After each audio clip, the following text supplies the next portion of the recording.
Le silence était assourdissant. En plein milieu de la place, sous le regard de centaines de personnes stupéfaites, l'un des hommes les plus puissants de la ville était à genoux sur le sol sale. Alexandre Moreau, le magnate de l'immobilier qui ne pliait jamais devant personne, tremblait de façon incontrôlable en serrant dans ses bras une fillette aux vêtements déchirés et aux pieds nus. Les larmes coulaient sur son visage sans retenue. Ce n'étaient pas des sanglots discrets et contenus de ceux que les hommes de son rang apprennent à cacher toute leur vie. C'étaient des gémissements profonds, désespérés, qui secouaient ses épaules comme si chaque bouffée d'air était une douleur exquise. La petite fille, menue et fragile dans ses bras, pleurait elle aussi. Mais il y avait une lumière différente dans ses larmes. Elle souriait en même temps, agrippant la chemise de Marc d'Alexandre comme si elle tenait à sa propre vie. À côté, une adolescente portant l'uniforme impeccable d'un collège d'élite observait la scène, les yeux rouges et bouffis. Sophie, sa fille. Elle tenait la main de la petite fille aux pieds nus, formant un triangle que personne ne parvenait à déchiffrer. « Je suis tellement désolé !»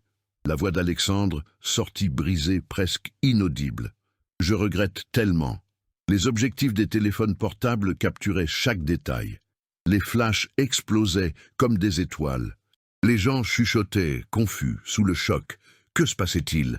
Pourquoi un milliardaire se trouvait-il dans cet état, enlaçant une enfant des rues? Un homme en costume s'approcha, tentant de l'aider à se relever. « Monsieur Moreau, s'il vous plaît, partons. » « Non. » Alexandre écarta la main d'un geste brusque sans lâcher la fillette. « Je ne bougerai pas d'ici. » La foule grossissait. Des reporters commençaient à arriver, attirés par le tumulte. Quelqu'un cria une question qui se perdit dans le brouhaha. Un autre prit une photo. Une femme pleurait sans savoir pourquoi, contaminée par l'émotion brute de l'instant. Sophie s'agenouilla également, étreignant les deux figures à terre. Trois âmes, trois mondes complètement différents, unis par un lien que personne ne pouvait comprendre. Alexandre leva enfin les yeux.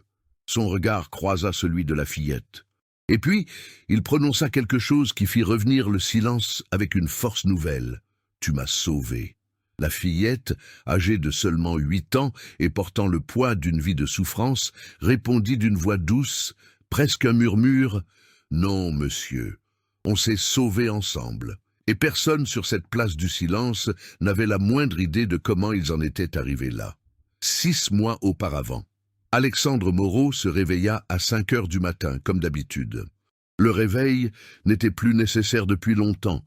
Son corps avait appris à fonctionner en pilote automatique, une machine programmée pour produire, faire du profit, s'étendre. Il se leva du lit king-size vide, éternellement vide, enfila son costume sur mesure et descendit l'escalier de la demeure sans faire de bruit. Dans le miroir du couloir, il vit un homme de 42 ans qui en paraissait 60. Cernes profonds, mâchoire contractée, yeux éteints. 2 ans. 2 ans s'étaient écoulés depuis l'accident. 2 ans depuis qu'Émilie, son épouse, était sortie de la maison pour chercher son cadeau d'anniversaire et n'était jamais revenue. Un camion, un virage, 3 secondes qui avaient tout réduit en poussière. Alexandre ferma les yeux, respira profondément. Il ne pouvait pas s'effondrer maintenant. Il avait une visioconférence à 7 heures, une présentation à 9 heures, un déjeuner d'affaires à midi. Le travail était la seule ancre qui le maintenait debout. 16 heures par jour, 7 jours sur 7. L'empire immobilier Moreau ne pouvait s'arrêter. Et s'il s'arrêtait, les pensées reviendraient. Et il ne pouvait pas se le permettre. À l'étage, Sophie, sa fille de 9 ans, dormait encore, ou faisait semblant de dormir. Elle excellait dans le simulacre ces derniers temps. Elle faisait semblant d'aller bien. Elle faisait semblant que l'absence de sa mère ne la blessait pas. Elle faisait semblant de ne pas remarquer le manque de son père. La nounou, Madame Claire, était déjà dans la cuisine, préparant le café. Elle salua Alexandre d'un signe de tête silencieux. Elle savait qu'il n'appréciait pas les conversations matinales. En fait, il n'aimait pas les conversations à aucun moment. « Sophie va se réveiller bientôt ?» demanda Alexandre, vérifiant l'heure. « Elle doit être en train de préparer son sac. Elle a un examen aujourd'hui. » Il acquiesça, prit sa mallette exécutive et sortit sans rien ajouter, sans étreindre sa fille, sans lui demander si elle avait étudié, sans se rendre compte qu'elle était, à cet instant précis, assise en haut de l'escalier, écoutant tous les yeux embués. Sophie Moreau était une autre enfant auparavant, avant la tragédie, avant que sa mère ne devienne une photo sur une étagère. Elle souriait, courait dans la maison, serrait son père dans ses bras quand il rentrait. Maintenant, il n'y avait que le silence. Silence et colère. Colère contre le père qui était là, mais qui avait disparu. Colère contre les grands-parents qui tentaient d'acheter son affection avec des cadeaux extravagants. Colère contre le monde qui continuait de tourner comme si rien ne s'était passé. Au collège élitiste qu'elle fréquentait, Sophie était connue comme la fille riche et mal élevée. Elle criait sur le personnel de nettoyage. Elle jetait la nourriture juste pour provoquer. Elle refusait de participer aux activités de groupe. Les professeurs essayaient d'être compréhensifs. Après tout, elle avait perdu sa mère. Mais la patience avait des limites. Et les grands-parents aggravaient la situation. Robert et Isabelle Moreau, les parents d'Alexandre, étaient l'incarnation de la vieille garde de l'élite. Ils croyaient que l'argent était la solution à tous les maux. Sophie était triste. On lui achetait une nouvelle tablette. Elle faisait des cauchemars. On engageait un thérapeute privé. Sa mère lui manquait, un voyage à Paris. Mais rien ne fonctionnait. La jeune fille restait vide. Pendant ce temps, à l'autre bout de la ville, dans un univers complètement différent, une autre fillette se réveillait. Lily n'avait pas de réveil. Elle avait le bruit des camions poubelles passant à 5h30. Elle avait le froid de l'aube qui s'infiltrait par les fissures de la tente improvisée qu'elle appelait foyer. Elle avait l'atout de sa mère, Hélène, qui s'aggravait de jour en jour. « Bonjour, maman !» murmura Lily, ajustant la couverture fine sur Hélène. « Bonjour, mon amour !» La voix d'Hélène était faible, rauque. Elle tenta d'esquisser un sourire, mais la douleur était manifeste. « Tu as bien dormi ?»« Oui, j'ai dormi. » Lily mentit. Elle s'était réveillée 3 fois, à cause du froid, et 2 fois à cause de la faim. Mais elle ne le dirait pas à sa mère. Hélène souffrait déjà suffisamment. Elle vivait là, sous cette bâche bleue, installée entre 2 immeubles abandonnés, depuis 8 mois. Depuis que l'argent du loyer s'était épuisé, depuis que la maladie d'Hélène s'était aggravée et qu'elle n'avait plus pu travailler, depuis que le père de Lily avait décidé que cette vie n'était pas pour lui et les avait simplement abandonnés. Lily avait 8 ans, mais ses yeux portaient le chagrin de décennies. Elle avait appris tôt que le monde n'était pas juste, que les gens la regardaient dans la rue comme si elle était invisible, que la faim était normale, que pleurer ne résolvait rien. Mais elle avait aussi appris d'autres choses. Elle avait appris que sa mère était la personne la plus forte qu'elle connaissait, qu'un sourire pouvait être un cadeau, qu'enseigner était un acte d'amour. Hélène avait été enseignante auparavant. Avant la maladie auto-immune qui attaquait ses articulations, drainait son énergie, minant sa vie peu à peu. Elle n'avait pas les moyens de se soigner, pas d'assurance maladie, pas de famille. Elle n'avait qu'elle, et Lily n'avait qu'elle. Chaque matin, après qu'Hélène prenait les médicaments génériques qui soulageaient à peine sa douleur, elle se rendait à la place centrale. C'était un bon endroit. Il y avait une fontaine, des bancs de pierre et des arbres qui donnaient de l'ombre. Et il y avait des gens qui parfois donnaient de la nourriture, des pièces de monnaie, une vieille couverture. Mais Lily n'aimait pas mendier. Elle avait une fierté inébranlable. Au lieu de tendre la main, Lily avait trouvé une autre voie. Elle enseignait. Il y avait d'autres enfants sur la place, des enfants comme elle, sans école, sans avenir, sans espoir. Lily ramassait des morceaux de craie qu'elle trouvait dans les poubelles des écoles proches et dessinait des lettres sur le sol. Elle leur apprenait à écrire leurs propres noms. Elle leur apprenait à compter. Elle leur enseignait que, même dans la misère, la dignité humaine leur appartenait. Hélène regardait les larmes aux yeux. « Tu es meilleure que moi », disait-elle. « J'ai appris de toi », répondait Lily. Le véritable ennemi dans l'histoire de Lily n'était pas une personne. C'était l'indifférence. C'était un système qui permettait à une enfant de 8 ans de vivre dans la rue, tandis que d'autres gaspillaient leur déjeuner dans des écoles d'élite. C'était la société qui regardait Hélène, malade et sans ressources, et tournait la tête. Et ce même jour, 6 mois avant l'instant qui allait tout changer sur la place, Alexandre Moreau, sorti d'une autre réunion millionnaire, monta dans sa voiture de luxe et passa juste à côté de la place où Lily enseignait à 3 enfants à écrire le mot « espoir » sur le sol sale. Il ne regarda même pas. Mais le destin traçait déjà le chemin qui forcerait leur monde à entrer en collision. La thérapeute de Sophie avait été claire. Elle a besoin de son père, pas de son argent, de lui. Alexandre détestait ces séances. Il détestait attendre dans la salle d'attente pendant que sa fille pleurait de l'autre côté de la porte. Il détestait entendre qu'il échouait. Mais, pour la première fois depuis des mois, il décida de tenter une approche différente. Le samedi suivant, il se réveilla sans vérifier ses emails. Il entra dans la chambre de Sophie et dit « Sortons ». Elle leva les yeux de sa tablette méfiante. « Où ça ? » « Je ne sais pas. Tu choisis. » Sophie faillit sourire. Faillit. « On peut aller à la place centrale ?» Alexandre hésita. La place n'était pas exactement le genre d'endroit qu'il fréquentait, mais il acquiesça. « Allons-y !» Le trajet fut silencieux. Sophie assise à l'arrière de la voiture, Alexandre au volant, et entre eux un abîme de mots tus. Quand ils arrivèrent, la place était animée. Famille, vendeurs de rue, enfants qui couraient, Alexandre se sentit mal à l'aise, comme toujours dans les endroits où l'argent n'achetait pas le contrôle. « Tu veux une glace ?» proposa-t-il, essayant d'avoir l'air décontracté. « Il fait trop chaud, grommela Sophie, et ce banc est sale. On peut s'asseoir là. Il y a des fourmis là-bas. » Alexandre respira profondément, comptant jusqu'à 10. La thérapeute avait recommandé la patience, ne pas réagir, être simplement présent, mais c'était très difficile. Et puis Sophie s'arrêta. Dans le coin de la place, près de la fontaine, il y avait un groupe d'enfants assis en cercle sur le sol. Ce n'étaient pas des enfants ordinaires.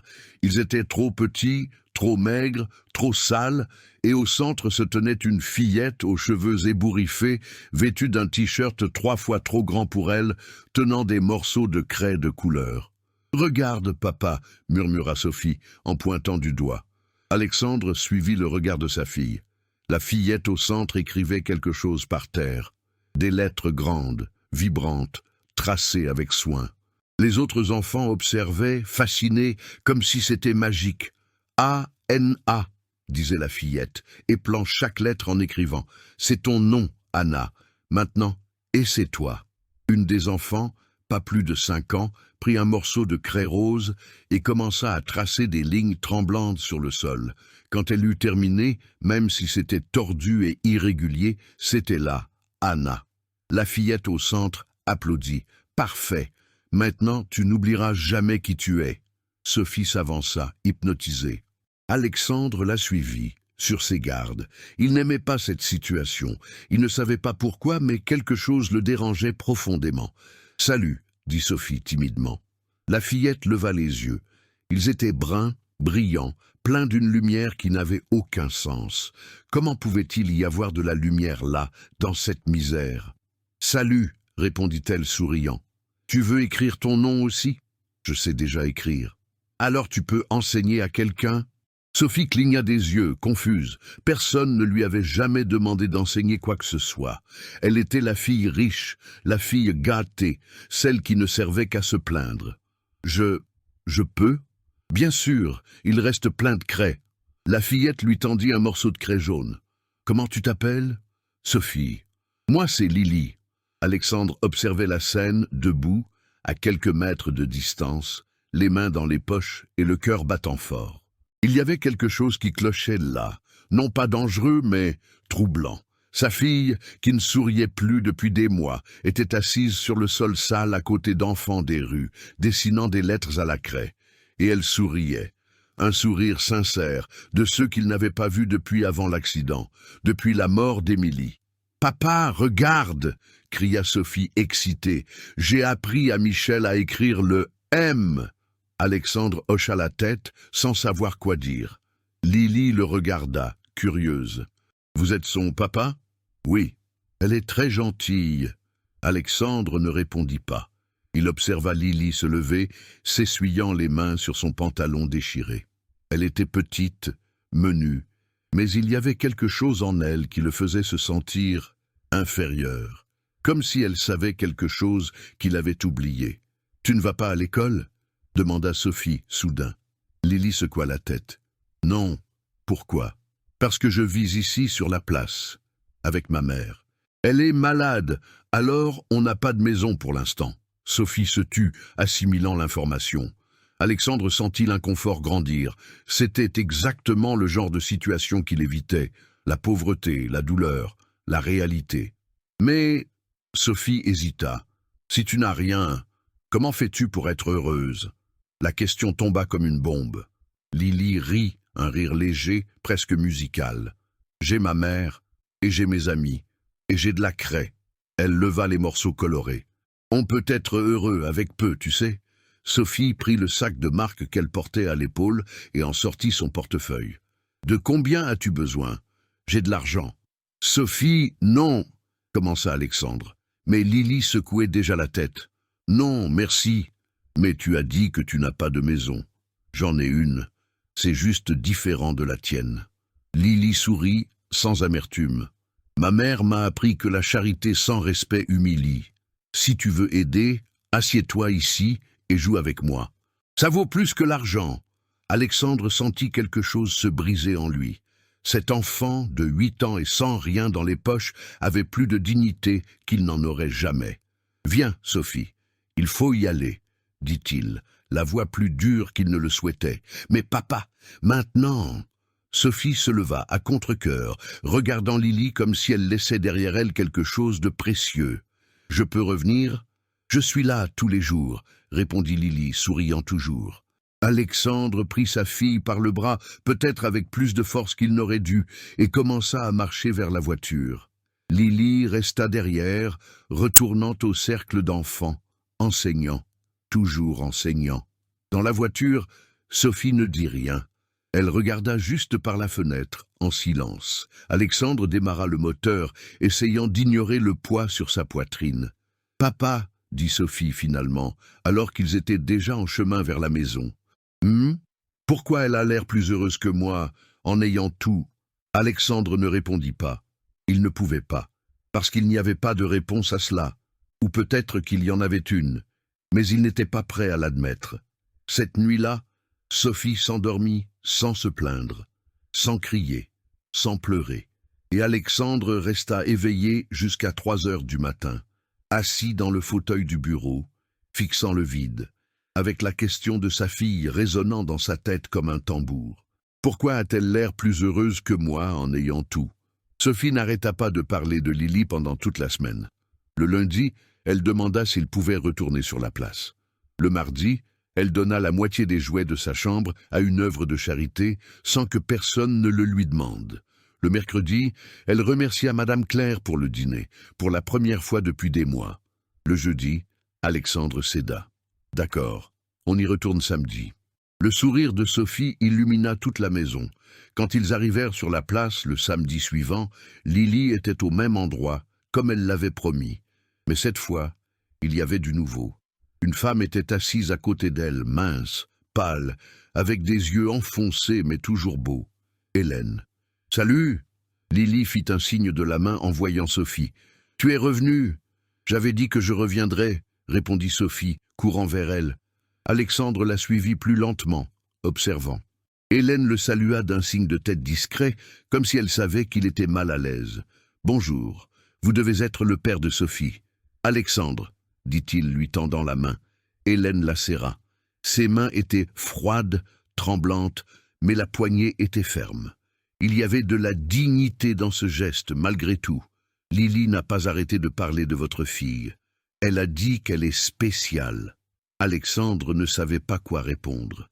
Personne n'avait qualifié Sophie de spéciale ces derniers mois. Gâtée, oui. Difficile, oui. Mais spéciale, non. Elle a traversé une période difficile, admit Alexandre, surpris par sa propre honnêteté. Il ne parlait jamais de ça. Lily aussi, dit Hélène sans apitoiement. Mais les enfants sont résilients, plus que nous, les adultes.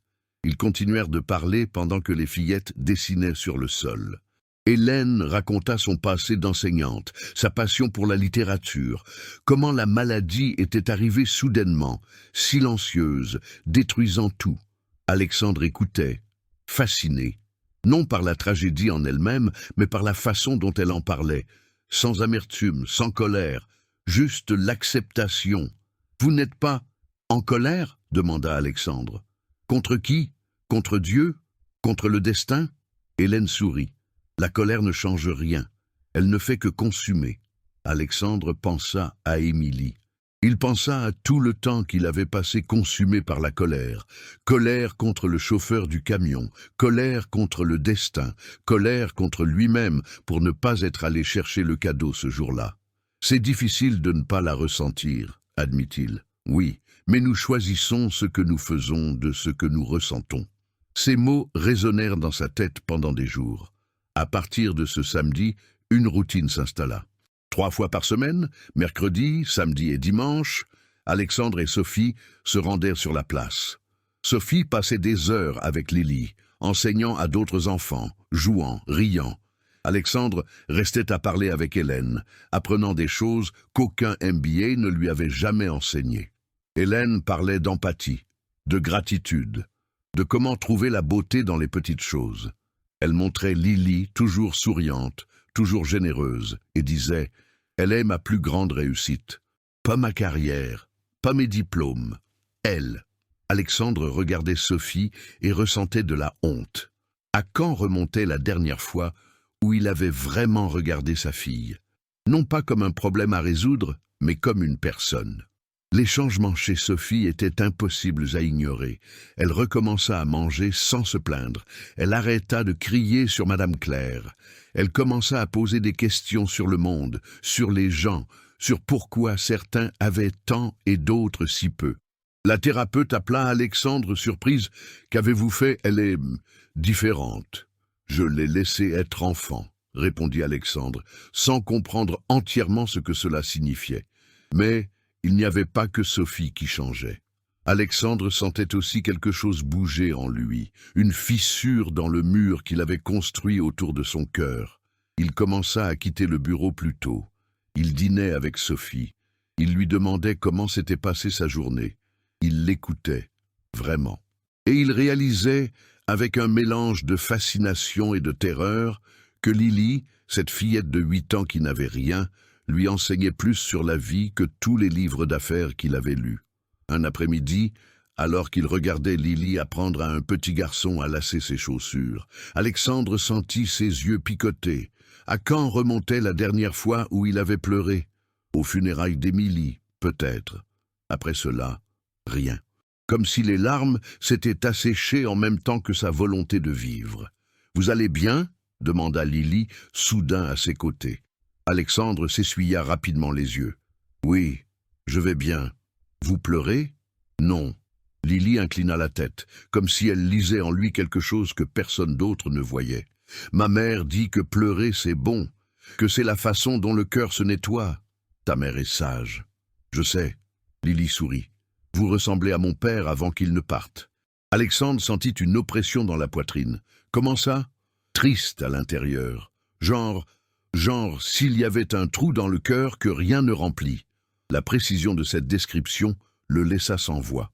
Une enfant de 8 ans avait diagnostiqué en quelques secondes ce que des thérapeutes coûteux n'arrivaient pas à faire en des mois. « Et qu'est-ce que je fais de ce trou ?» demanda Alexandre, sans réaliser qu'il posait une vraie question, désespérée, à une enfant des rues.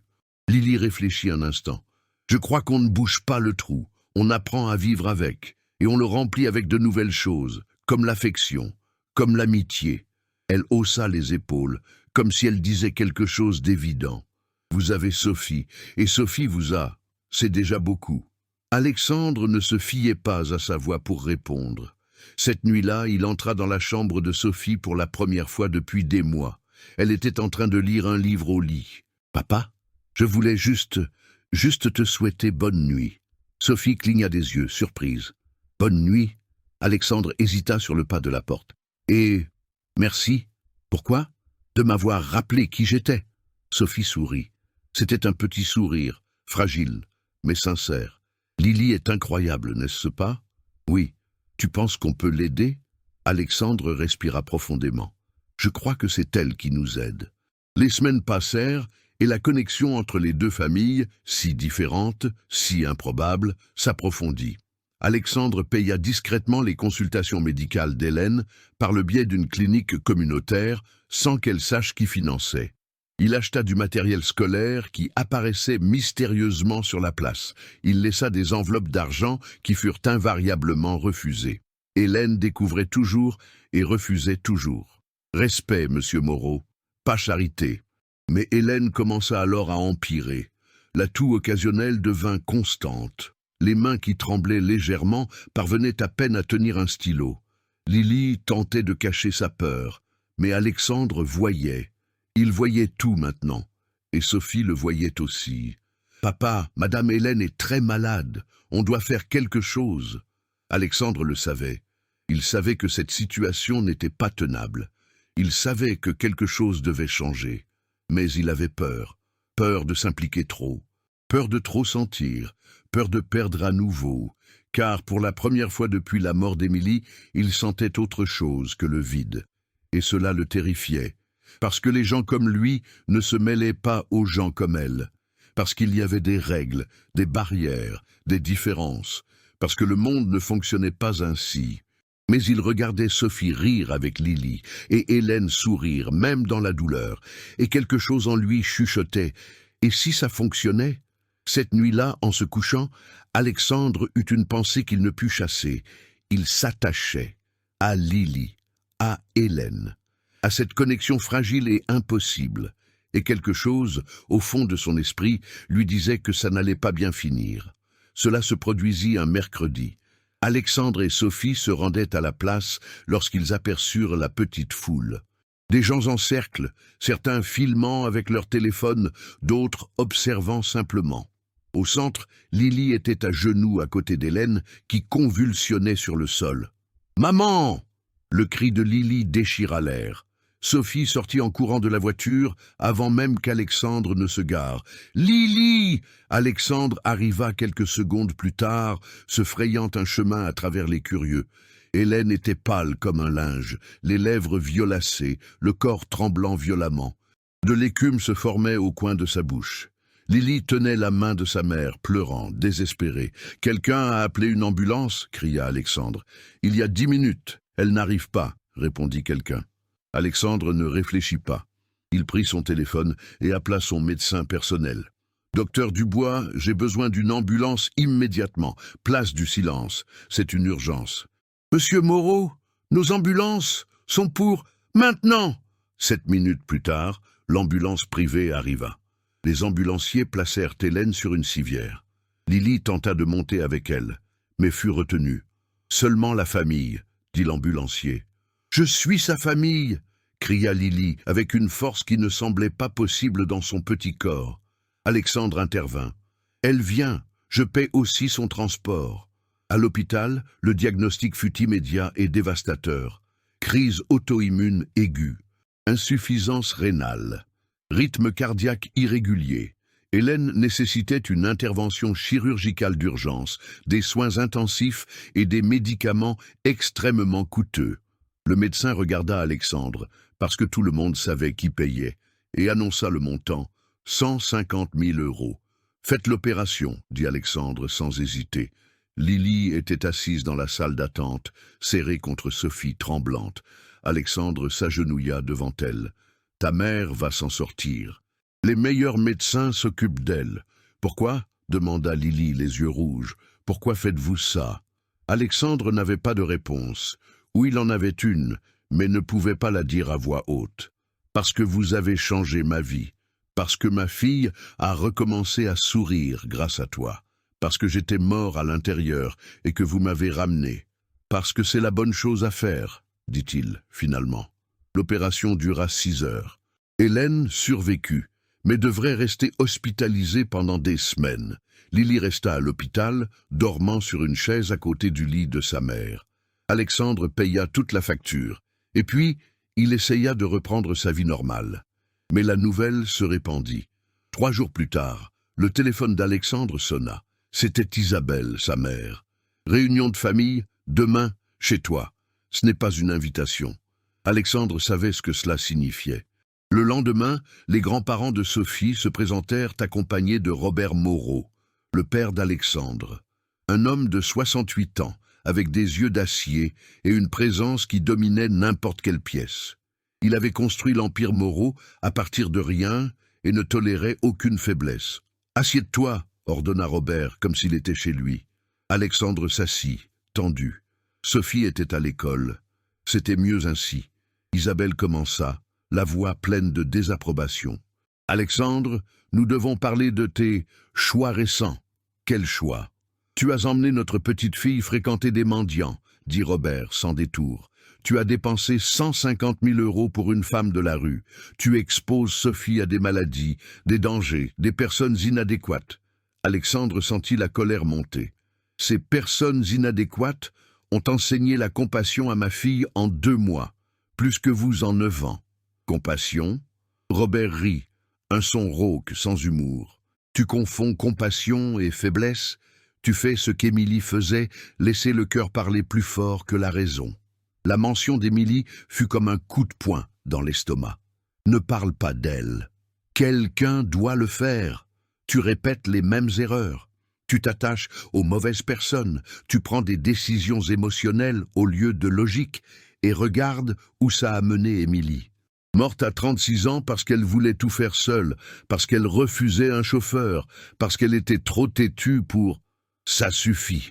Alexandre se leva, les mains tremblantes. Silence.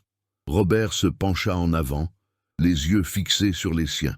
Tu as un choix à faire, Alexandre. Soit tu t'éloignes de ces gens et tu te reconcentres sur l'entreprise et sur ta fille, soit il y aura des conséquences. Quelles conséquences ? Il y a une clause dans le testament d'entreprise. Si le conseil et moi convenons que tu mets l'entreprise en danger en raison d'un comportement irresponsable, je peux révoquer ta position de PDG. Tu gardes des actions minoritaires, mais tu perds le contrôle. Alexandre sentit le sol disparaître sous ses pieds. Tu ne ferais pas ça. Et c'est moi. Isabelle toucha le bras d'Alexandre, tentant d'adoucir. Chérie, nous ne voulons que le meilleur pour toi et Sophie. Cette obsession pour ces gens n'est pas saine. Tu peux les aider d'autres manières. Donne de l'argent à des institutions, engage des travailleurs sociaux, mais ne les introduis pas dans notre vie. Notre vie, répéta Alexandre, incrédule. As-tu entendu ce que tu viens de dire? Elles ne sont pas dignes d'être dans notre vie? Elles ne le sont pas, dit Robert, sans hésiter. Et si tu n'as pas le courage de l'admettre, alors tu es plus faible que je ne le pensais. Alexandre regarda son père, sa mère, les personnes qui étaient censées l'aimer inconditionnellement. Et il ne vit que des murs d'argent, de statues, de préjugés si enracinés qu'il ne les remarquait même plus. Mais il y avait autre chose. Il y avait la peur.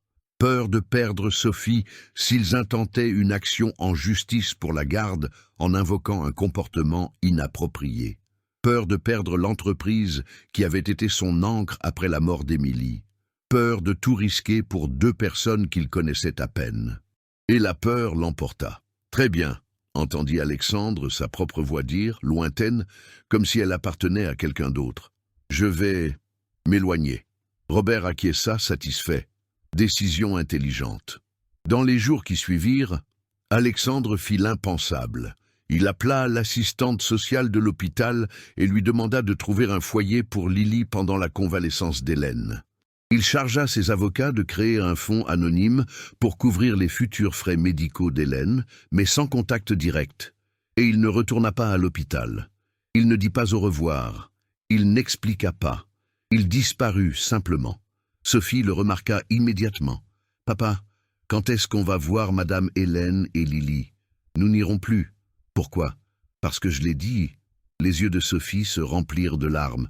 Mais tu avais promis d'aider. J'ai aidé. J'ai payé le traitement.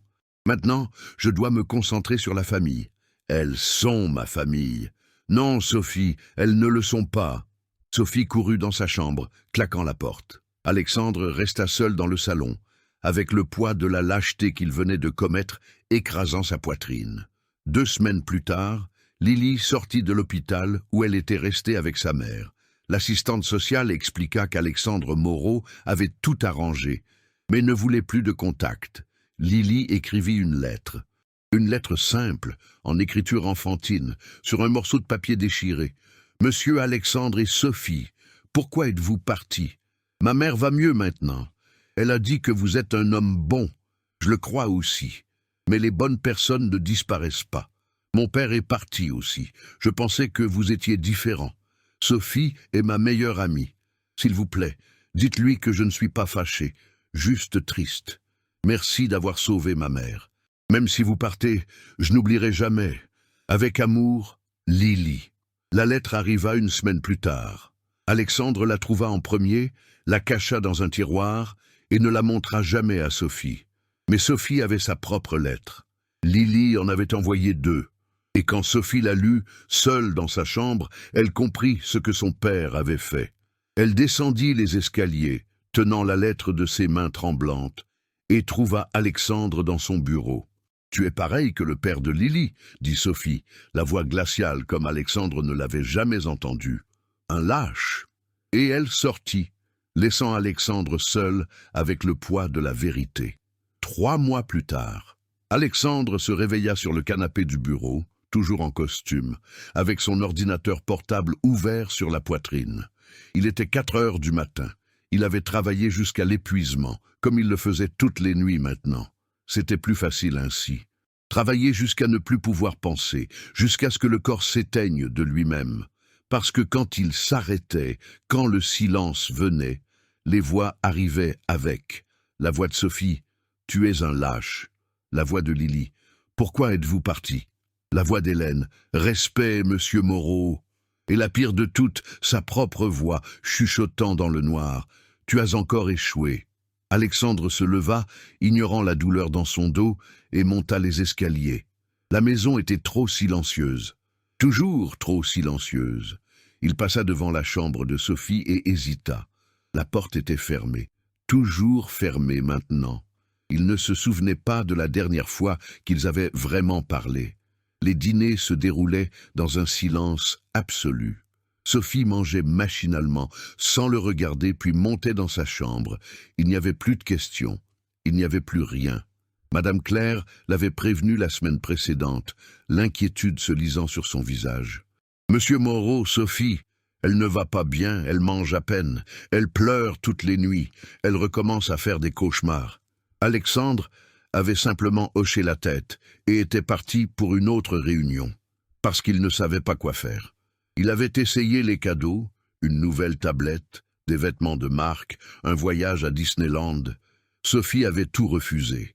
Il avait essayé de parler. Elle faisait semblant qu'il n'existait pas. Il avait essayé de l'emmener voir un autre thérapeute. Sophie avait refusé d'entrer dans la pièce. Et la thérapeute précédente l'avait appelée, la voix grave d'inquiétude. « Alexandre, je dois être direct.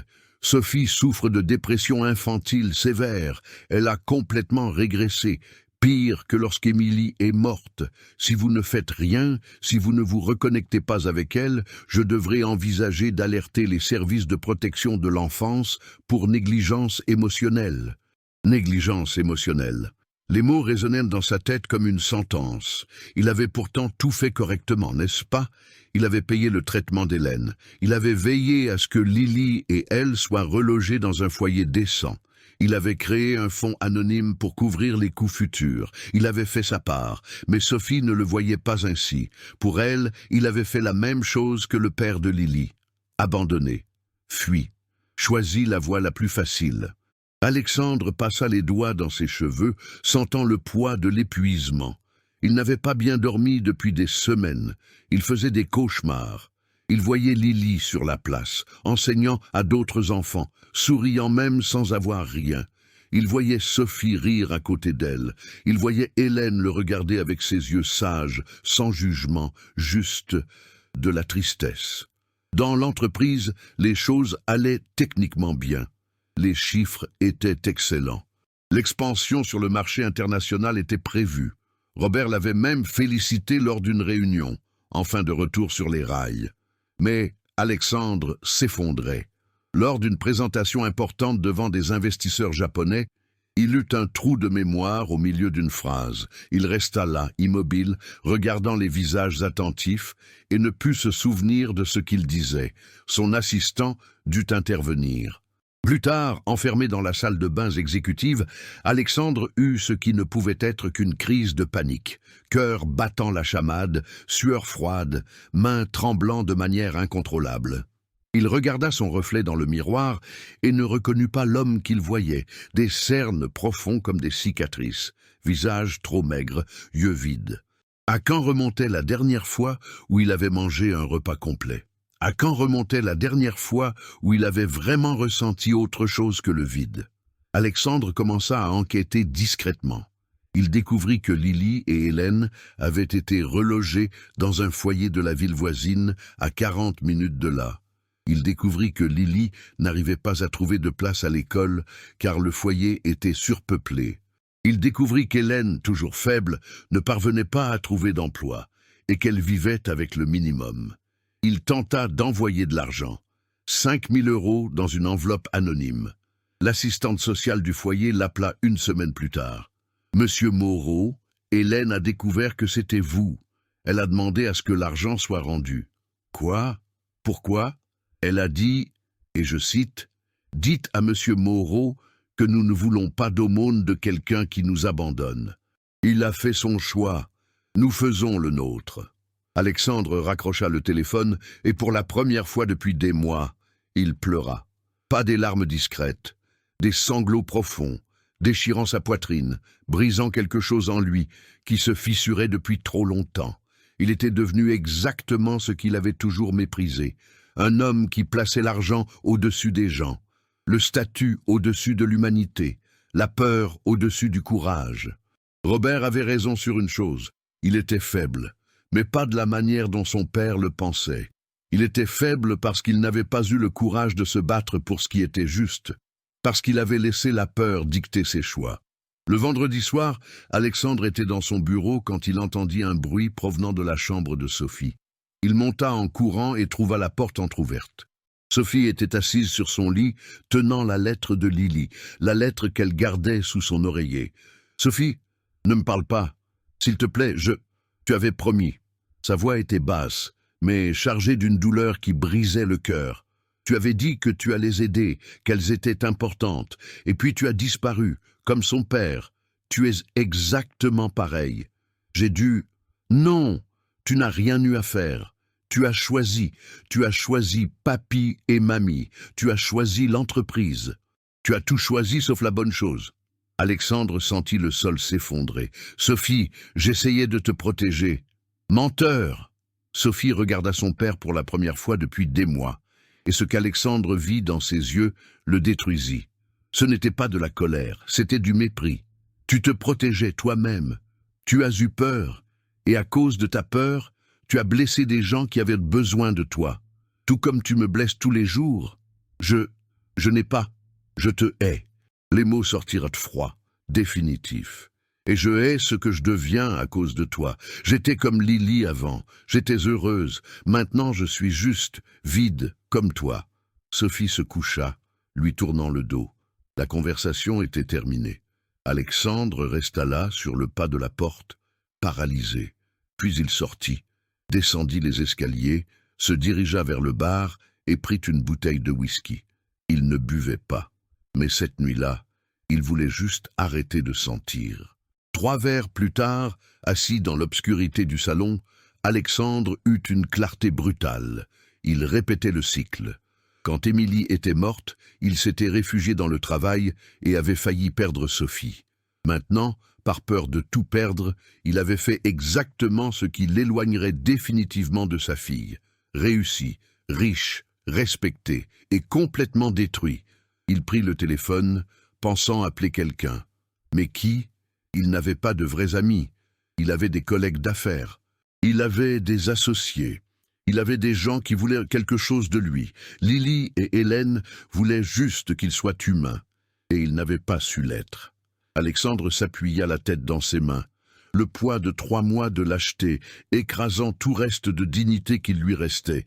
Et puis le téléphone sonna. C'était Madame Claire, la voix désespérée. « Monsieur Moreau, Sophie. » Elle n'est pas dans sa chambre.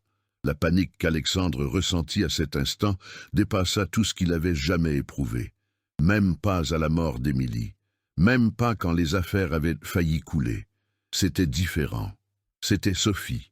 Il appela la police, la sécurité privée, tous les contacts qu'il avait. Il vérifia les caméras de la maison. Sophie était sortie à 7 heures du soir, par la porte de service, avec un petit sac à dos, 3 heures auparavant. « Vérifiez les hôpitaux, les postes de police, partout !» criait Alexandre au téléphone, la voix se brisant. Madame Claire était en larmes. « Je n'ai rien entendu, monsieur. Elle m'a dit bonne nuit et j'ai pensé, ce n'est pas votre faute. » Alexandre se passa les mains sur le visage, essayant de penser. Où Sophie serait-elle allée? Elle n'avait pas d'amis proches, pas de famille, à part ses grands-parents. Elle n'avait pas... Et puis il sut. Lily. Alexandre courut à son bureau, cherchant dans les registres du fonds anonyme. Il trouva l'adresse du foyer. Ville voisine. 40 minutes de route. Il prit les clés de sa voiture et se précipita dehors. Il conduisit comme il n'avait jamais conduit, dépassant toutes les limites de vitesse, le cœur martelant dans sa poitrine. En chemin, il appela la police de la ville voisine, demandant de vérifier le foyer. Mais il n'attendrait pas. Il ne pouvait pas attendre. Quand il arriva, il était presque minuit. Le foyer était un vieil immeuble mal éclairé, avec la peinture écaillée sur les murs. Alexandre se gara n'importe comment et courut vers l'entrée. Un agent de sécurité l'arrêta. « Monsieur, les heures de visite. Ma fille est ici, Sophie Moreau, 9 ans, cheveux bruns. »« Ah, la petite qui est arrivée plus tôt ?» Le garde acquiesça. « Elle est à l'intérieur avec la famille Leroy. Hélène a autorisé l'entrée quand on a appelé pour confirmer que c'était bien votre fille. » Alexandre faillit s'effondrer de soulagement. « Où ?» ?»« 2e étage, chambre 16. » Alexandre monta les escaliers en courant, le cœur toujours battant. Le couloir était étroit, avec des portes numérotées de chaque côté. Des voix basses venaient de certaines chambres, des pleurs de bébé d'une autre, une odeur de nourriture bon marché et de désinfectant. Lorsqu'il atteignit la chambre 16, la porte était entr'ouverte. Alexandre s'arrêta, la main tremblante avant de pousser. Et puis, il vit. Sophie et Lily étaient assises sur le petit lit, enlacées, riant doucement de quelque chose. Hélène était sur une chaise à côté, un livre sur les genoux, souriant aux fillettes. La scène était si simple, si pure, qu'Alexandre sentit quelque chose se briser en lui. Sophie leva les yeux et le vit sur le pas de la porte. Le sourire disparut. « Papa !» Alexandre entra dans la pièce, les jambes flageolantes. « Sophie, tu vas bien ?»« Oui, je vais bien. Tu t'es enfuie de la maison.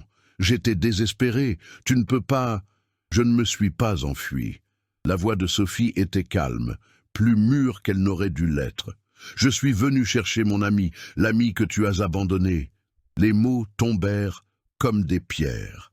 Alexandre regarda Hélène, s'attendant à de la colère, à une accusation.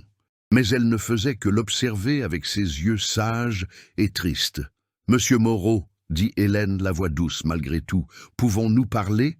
Alexandre acquiesça, incapable de parler. « Lily, chérie, pourquoi ne vas-tu pas chercher un thé avec Sophie à la cuisine commune ?»« Mais maman, vas-y, mon amour, juste quelques minutes. » Les fillettes sortirent, main dans la main. Lorsque la porte se ferma, Hélène désigna la chaise vide. Alexandre s'assit, se sentant comme un enfant réprimandé. « Vous n'avez pas besoin d'expliquer pourquoi vous êtes parti, » commença Hélène. « Je sais, pression familiale, peur de tout perdre, peur de s'attacher et de souffrir à nouveau. » Alexandre déglutit. Comment le savait-elle? « Mais j'ai besoin que vous compreniez une chose. » Hélène se pencha en avant, la voix ferme malgré la faiblesse de son corps. « Vous ne faites pas ça pour protéger Sophie. Vous le faites pour vous protéger vous-même. Et ce faisant, vous détruisez la seule chose qui compte vraiment, la relation avec votre fille. »« Je sais, » murmura Alexandre, la voix rauque. « Je sais, mais je ne savais pas quoi faire. Mon père, ma famille, tous disaient que j'étais irresponsable, que je mettais Sophie en danger. Et vous les avez crus ?» Hélène secoua la tête. « Alexandre, puis-je vous appeler Alexandre ?» Il acquiesça. « Quand mon mari est parti, quand la maladie est arrivée, quand nous avons tout perdu, j'ai eu un choix. Je pouvais devenir amer, en colère, refermé, ou je pouvais choisir d'aimer, d'enseigner, de vivre quand même. J'ai choisi la deuxième option, non pas parce que c'était facile, mais parce que je ne voulais pas que Lily grandisse en voyant que la souffrance transforme les gens en monstres. Les larmes recommencèrent à couler sur le visage d'Alexandre. Vous avez perdu votre femme. Je comprends cette douleur, mais Sophie a perdu sa mère. Et au cours des 3 derniers mois, elle a senti qu'elle perdait aussi son père. Je ne voulais pas. J'essayais de protéger. De quoi? De sentir? De vivre? Hélène soupira. La vie vous fera du mal, Alexandre. Elle vous enlèvera des choses. Mais si vous vous enfermez, si vous laissez la peur commander, vous ne vous protégez pas. Vous ne faites que mourir lentement. La porte s'ouvrit et Lily entra, suivie de Sophie. Lily regarda Alexandre, les larmes sur son visage, et s'approcha lentement. « Vous pleurez » dit-elle, comme elle l'avait dit des mois auparavant sur la place. « Oui, je pleure. » Lily monta sur le lit, s'asseyant à côté de sa mère, mais les yeux fixés sur Alexandre. Il y avait quelque chose dans ce regard, quelque chose au-delà de son âge, au-delà de l'expérience qu'une enfant de 8 ans aurait dû avoir. « Vous savez ce que ma mère m'a appris ?» dit Lily, la voix douce mais claire. « Que l'argent ne rend personne meilleur ou pire. Ce qui compte, c'est ce que vous faites quand personne ne regarde. » Alexandre ferma les yeux, sentant le poids de ses mots. « Vous nous avez aidés quand vous auriez pu passer sans nous voir. C'était bien. Ensuite, vous avez eu peur et vous êtes partis. C'était humain. » Lily inclina la tête. Mais Sophie n'a pas eu peur.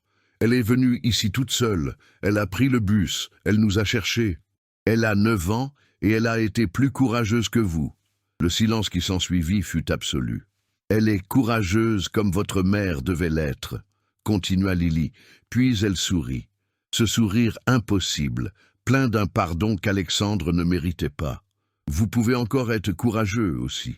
Il n'est pas trop tard. » Alexandre regarda Sophie qui se tenait sur le pas de la porte, observant. Ses yeux étaient rouges, mais il y avait quelque chose de nouveau en eux. L'espoir. Un espoir fragile, presque éteint, mais toujours là. « Sophie, » dit Alexandre, la voix se brisant, « je suis tellement désolé, pour tout, d'avoir été lâche, d'avoir choisi la peur au lieu de toi, d'avoir... » « Papa, arrête !» Sophie fit un pas en avant, ses propres larmes commençant à couler. « Je veux juste que tu redeviennes toi, le papa que maman aimait, le papa dont je me souviens d'avant. » Alexandre se leva, traversa la pièce et s'agenouilla devant sa fille. « Je ne sais pas si je peux redevenir cet homme, mais je peux essayer d'être quelqu'un de meilleur, quelqu'un que tu mérites. » Sophie se jeta dans ses bras et Alexandre la serra comme il ne l'avait pas fait depuis les funérailles d'Émilie. Il la pressa contre sa poitrine, sentant son cœur battre, vivant, réel, là. Et alors il comprit. Pendant 2 ans, depuis la mort d'Émilie, il n'avait pas seulement perdu sa femme, il s'était perdu lui-même.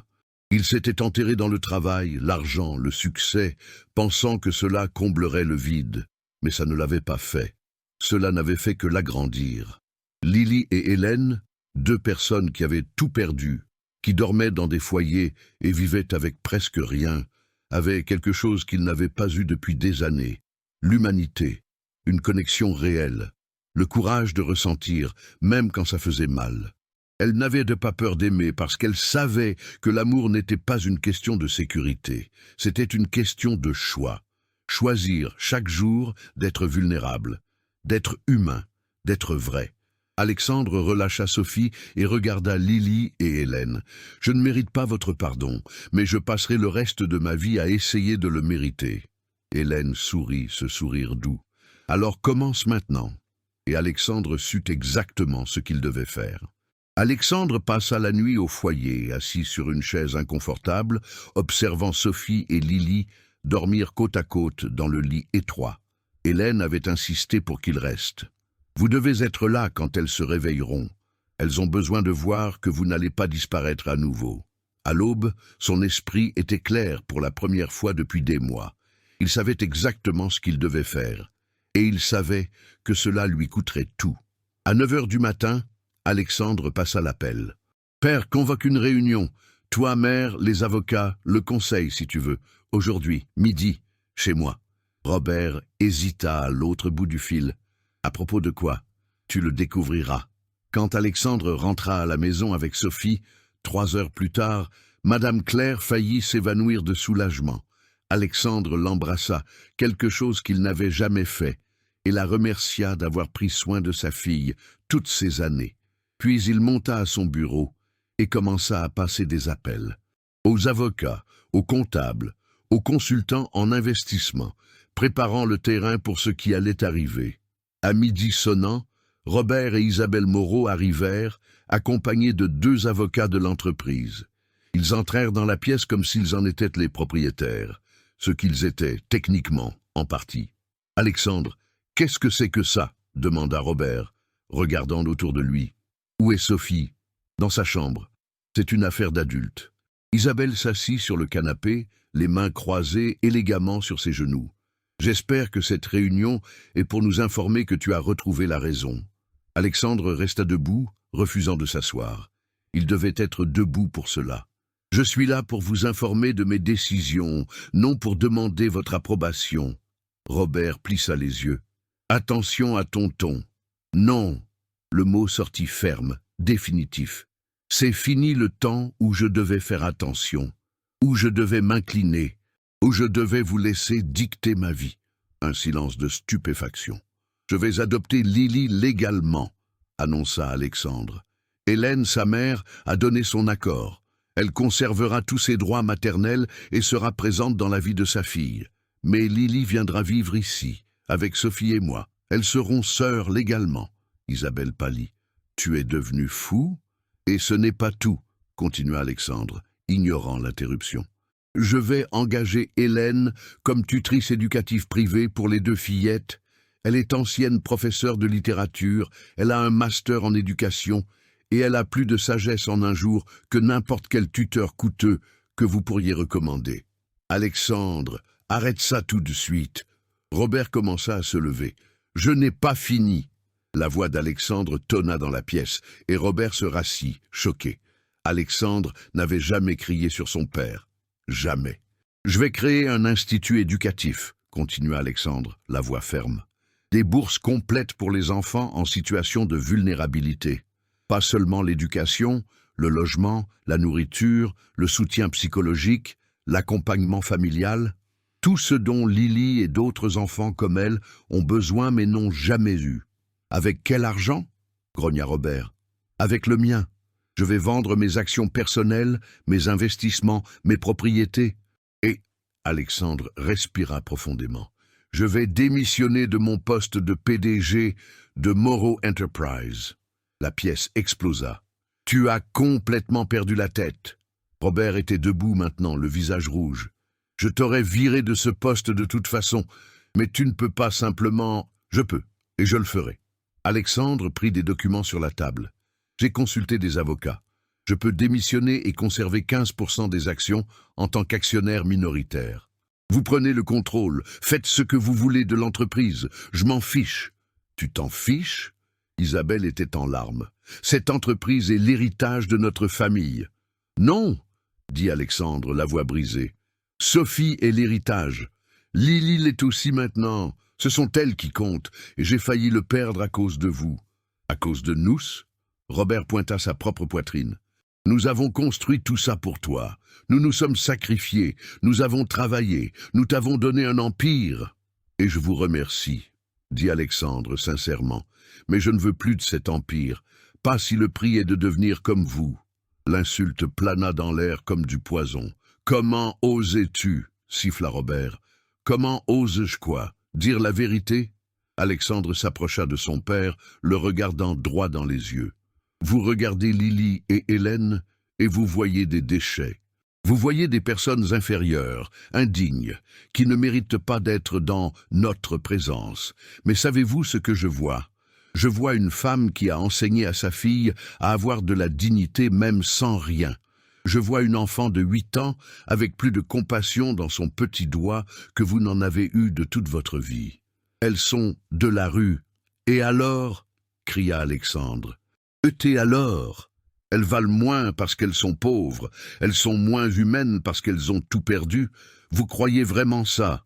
Robert ne répondit pas, mais son silence était une réponse suffisante. Émilie aurait honte de toi, dit Alexandre, et il vit son père reculer comme s'il avait reçu un coup de poing. Elle disait toujours que tu étais froid, mais je te défendais. Je disais que c'était juste ta façon de montrer de l'amour. Mais elle avait raison. Tu ne sais pas aimer. Tu ne sais que contrôler. Ton fils fait une crise nerveuse, dit Robert aux avocats. Nous avons besoin d'une évaluation psychiatrique. Je ne fais pas de crise, interrompit Alexandre. Pour la première fois depuis 2 ans, je pense clairement. Et je vois exactement ce que je dois faire. Il se tourna vers Isabelle.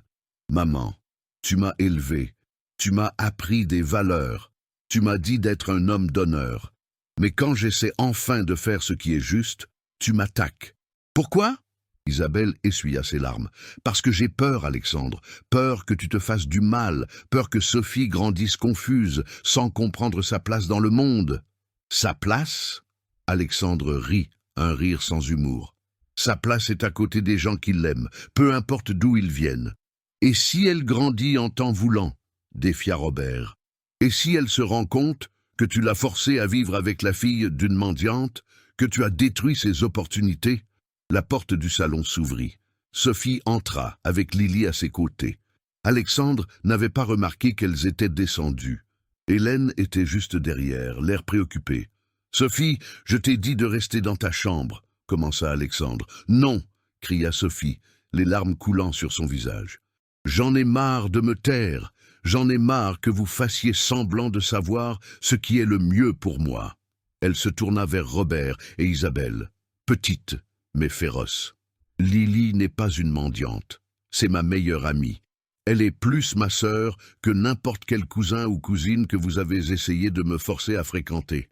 Et si vous ne pouvez pas le voir, alors c'est vous qui êtes aveugle. »« Sophie, chérie, » tenta Isabelle. « Ne m'appelle pas chérie. Vous ne vous souciez pas de moi. Vous ne vous souciez que du nom de famille, de ce que les gens vont dire, du statut. » Sophie sanglotait maintenant, mais elle ne s'arrêtait pas. Ma mère n'était pas comme ça. Elle serait amie avec Madame Hélène. Elle embrasserait Lily. Elle serait fière de mon père maintenant. Alexandre sentit ses propres larmes couler. Sophie se battait pour les batailles qu'il aurait dû mener des mois auparavant. Lily s'approcha de Sophie, lui tenant la main, et puis elle regarda Robert. « Ma mère m'a appris que la vraie richesse n'est pas à la banque, » dit Lily, la voix petite mais claire. « Elle est là. » Elle toucha sa propre poitrine. « Sophie là, Monsieur Alexandre là, mais vous... » Elle regarda Robert et Isabelle. « Vous avez de l'argent, mais vous êtes pauvres à l'intérieur. » Le silence qui s'ensuivit fut absolu. Robert se leva, la mâchoire serrée. « Alors c'est ça, tu choisis. »« J'ai déjà choisi, » dit Alexandre, prenant Sophie et la serrant contre lui. « Alors tu es hors de l'entreprise, hors de la famille, hors du testament. »« Bien. » Robert regarda son fils comme s'il le voyait pour la première fois, et n'aimait pas ce qu'il voyait. « Tu le regretteras. »« Non, » dit Alexandre, « la seule chose que je regrette, c'est de ne pas l'avoir fait plus tôt. » Robert sortit, claquant la porte. Isabelle hésita, regardant Sophie, Alexandre. Pendant un moment, quelque chose sembla se briser dans ses yeux. Mais ensuite, elle suivit son mari, et Alexandre sut qu'il avait perdu ses parents. Mais il s'était retrouvé lui-même.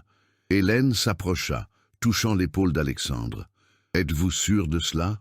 Plus que de n'importe quoi dans ma vie. »« Alors commençons, » dit-elle, souriant. « Nous avons un institut à construire. » Et Alexandre comprit que oui, ils en avaient un. Un institut qui s'appellerait la Fondation Émilie Moreau. Un endroit où des enfants comme Lily auraient des chances, où l'argent serait utilisé pour construire, non pour séparer. Pour la première fois depuis la mort d'Émilie, Alexandre sentit qu'il faisait quelque chose qui l'honorerait, quelque chose qui en valait la peine. 6 mois plus tard, la place centrale était méconnaissable, des drapeaux colorés flottaient au vent. Une estrade improvisée avait été installée près de la fontaine. Des centaines de personnes s'étaient rassemblées, familles, enfants, presse, curieux. C'était le jour de l'inauguration officielle de la fondation Émilie Moreau. Alexandre était dans les coulisses, ajustant nerveusement sa cravate. Il n'avait pas fait de discours public depuis des mois.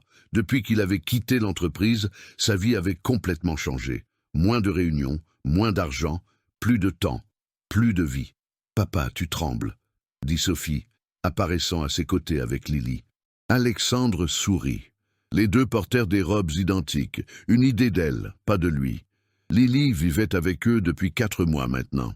L'adoption avait été finalisée lors d'une simple cérémonie, avec Hélène présente, souriante à travers les larmes. Elles étaient sœurs officiellement, et Alexandre avait 2 filles. « Juste un peu nerveux », admit Alexandre. « Ça va aller », dit Lily, lui prenant la main. « Nous sommes là. » Hélène s'approcha, élégante dans une robe simple. Sa santé s'était considérablement améliorée grâce à un traitement adéquat. Elle était maintenant la directrice pédagogique de la fondation. Non par charité, mais parce que c'était la personne la plus qualifiée qu'Alexandre connaisse. « C'est l'heure », dit doucement Hélène. Alexandre respira profondément et monta sur la scène.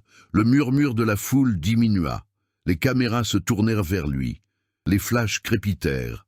Mais Alexandre ne voyait rien de tout cela. Il ne voyait que les 2 fillettes au premier rang, lui faisant un signe de la main. « Bonsoir », commença Alexandre, la voix un peu tremblante. « Il y a 6 mois, j'étais un homme différent, riche, prospère, respecté, et j'étais complètement vide. La foule resta dans un silence absolu. J'avais perdu ma femme, Émilie, il y a 2 ans, et en essayant de survivre à la douleur, je me suis perdu moi-même. J'ai perdu ma fille.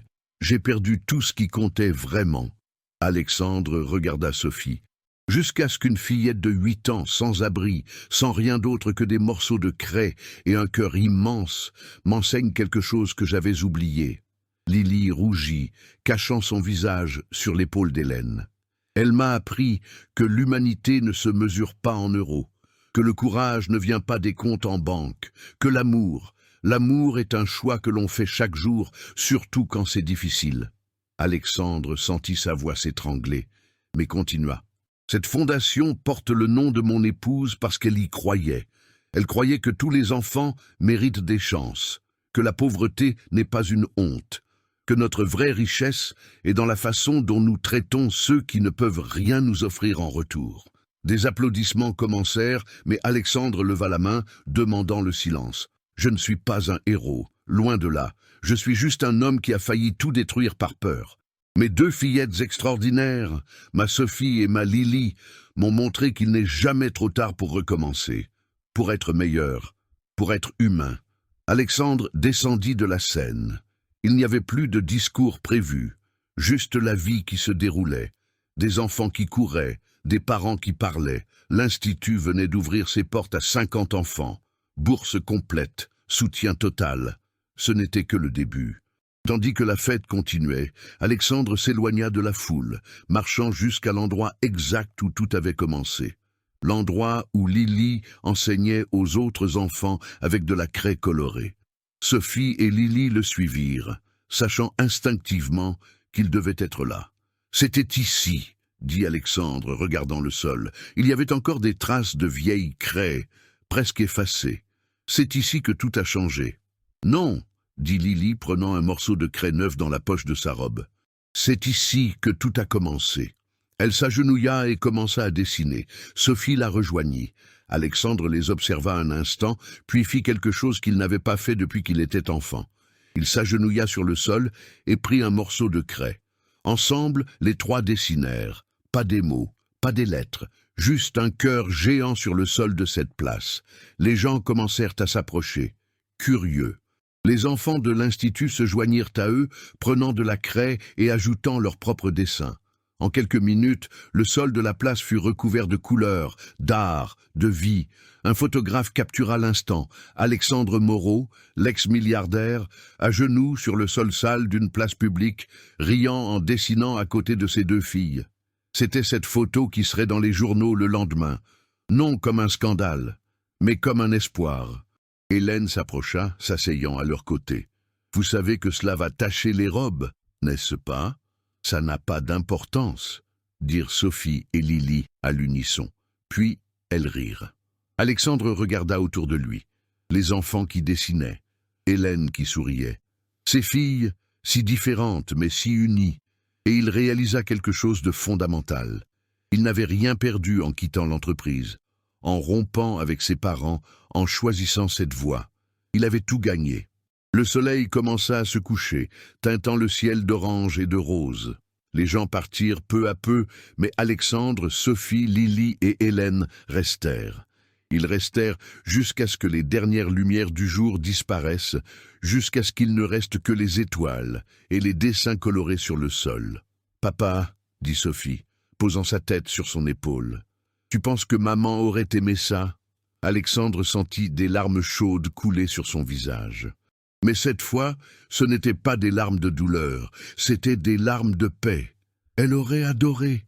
Lily lui prit la main. « Je pense qu'elle nous regarde. Et qu'elle est fière. » Alexandre serra les deux fillettes dans ses bras, les pressant contre lui.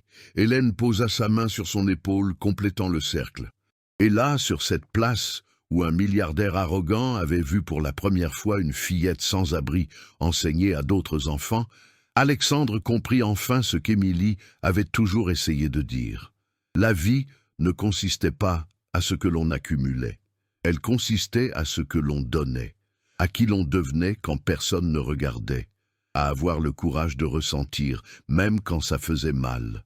Alexandre leva les yeux vers les étoiles et murmura « Merci, merci pour Lily, pour Sophie, pour Hélène, pour cette seconde chance d'être humain. » Et pour la première fois depuis la mort d'Émilie, Alexandre sentit qu'il était exactement là où il devait être. « On rentre à la maison ?» demanda Sophie. « Oui, » dit Alexandre se levant et aidant les fillettes. « Rentrons à la maison. » Et tandis qu'ils marchaient ensemble, laissant derrière eux les dessins colorés qui disparaîtraient avec la prochaine pluie, mais qui resteraient à jamais dans leur cœur, Alexandre réalisa quelque chose qu'une enfant de 8 ans savait déjà depuis longtemps.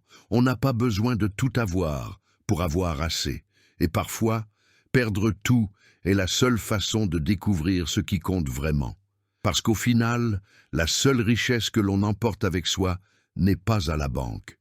Elle est là, dans la poitrine, battant fort, vivante, réelle, dans l'amour que l'on a donné et l'amour que l'on a reçu. Et cela, Alexandre le comprit enfin, était tout.